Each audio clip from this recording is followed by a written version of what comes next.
Spring is rolling in, and with it, inevitable severe weather.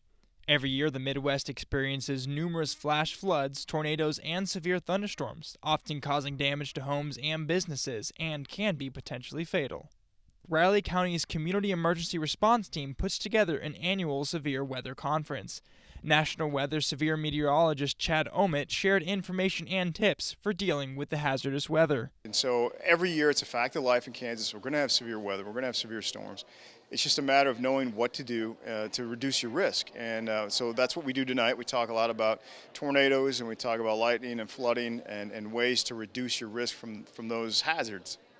One of the first items to consider in the severe weather season is having a plan and being ready to act.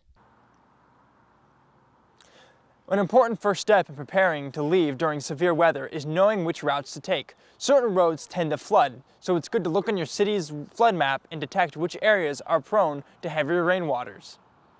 However, despite the increased weather risks, not everyone feels the need to lay out a detailed plan. I really only have a plan for tornadoes, and in the case of tornadoes, I just go to the K-State Union and go down below where the bowling alley is. Anything else, I just stay in my apartment. The city of Manhattan has installed new draining systems, such as the one located on Quivira and College Heights, to help prevent flooding, but still urges people to be careful when driving in heavy rains and to have a plan in case of severe weather. For Channel 8 News, I'm Grant Miller.